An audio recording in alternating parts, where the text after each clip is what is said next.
যখন হাতে একদম সময় থাকবে না তখন ঝটপট বানায় ফেলতে পারবেন এই কালারফুল ম্যাগি নুডলস। চলুন আজকে ম্যাগি নুডলসের সবচেয়ে সহজ রেসিপি দেখে নেই। একটা ফ্রাই প্যানে সামান্য পরিমাণে তেল নিয়ে নিচ্ছি, 2 থেকে 3 চা চামচ পরিমাণ। এর সাথে 2টা পেঁয়াজ কুচি নিয়ে নিচ্ছি। পেঁয়াজ কুচিটা সামান্য পরিমাণে একটু লাল করে ভেজে নিতে হবে। নুডলসের সাথে সামান্য পরিমাণ সবজি মিক্স করা যেতে পারে, তার জন্য আমি গাজর আর ফুলকপি কেটে রেখেছি।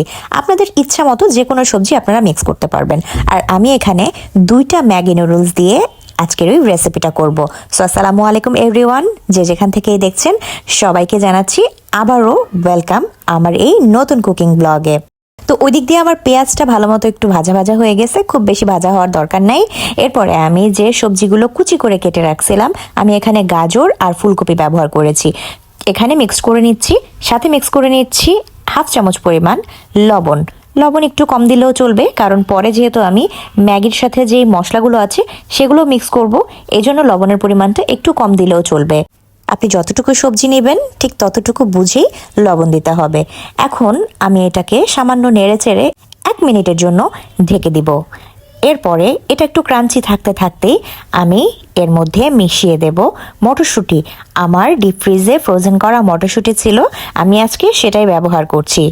এই দেখুন আইসিং একদম, এটা আমি পরে দেওয়ার কারণ হচ্ছে এটা আমার আগে থেকেই একটু সেদ্ধ করা ছিল, এই জন্য আমি এটা পরে ব্যবহার করেছি।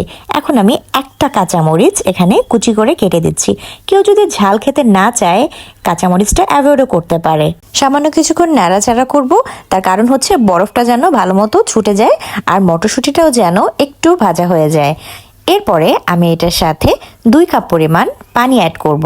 আপনারা যদি একটু শুকনা খেতে চান তাহলে পানি একটু কম অ্যাড করতে পারেন, আর যদি একটু সুপি নুডলস খেতে চান তাহলে 3 কাপের মতো পানি ব্যবহার করতে পারেন। সবজিটা সেদ্ধ হওয়ার জন্য আমি এখন 2 মিনিট ওয়েট করব, যাতে এটার বলকটা এসে যায়। বলকটা এসে গেলেই কিন্তু সবজিটা সেদ্ধ হয়ে যাবে। এই ধরনের সবজিগুলো খুব বেশি সেদ্ধ হওয়ার দরকার হয় না, সামান্য একটু কচকচ করে চিবিয়ে খেতেই কিন্তু মজা লাগে।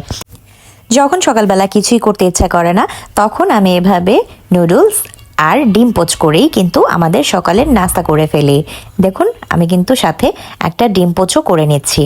আপনারা চাইলে নুডলসে একটা ডিমও মিক্স করে নিতে পারেন, সাথে ভেজে অথবা পানির মধ্যেও ছেড়ে দিয়ে এভাবেও করা যায়, কিন্তু এভাবে দিলে নুডলসটা খেতে গন্ধ লাগে। অন্যদিকে দেখুন সবজিটা কিন্তু বলক চলে আসছে, এখন সময় হয়ে গেছে এর মধ্যে নুডলসটা দিয়ে দেওয়ার।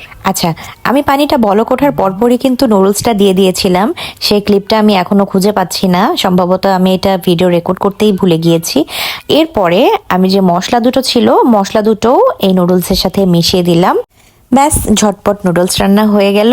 এখন আর কোনো কাজ নেই, সামান্য একটু নাড়াচাড়া করলেই দেখবেন এটা হয়ে গেছে। জাস্ট 1 থেকে 2 মিনিট আমি একটু কিছুক্ষণের জন্য ঢেকে দিয়েছিলাম যাতে পানিটা শুকিয়ে যায়।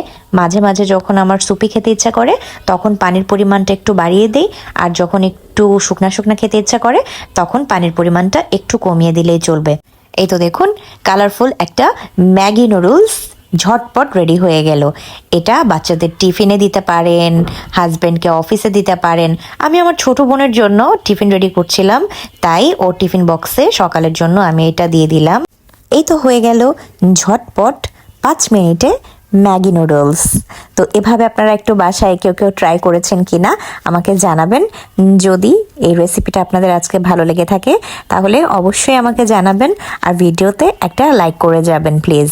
আর যে যেখান থেকে এই দেখছেন, যদি আমার ভিডিও আরও দেখতে চান তাহলে একটা সাবস্ক্রাইব করে রাখবেন, যাতে পরবর্তী যে কোনো ভিডিও আপলোড করার সাথে সাথে আপনার কাছে চলে যায়। ততক্ষণ পর্যন্ত পরবর্তী আরেকটা নতুন ব্লগ নিয়ে আমি আপনাদের সাথে আবার চলে আসবো দেখা করতে।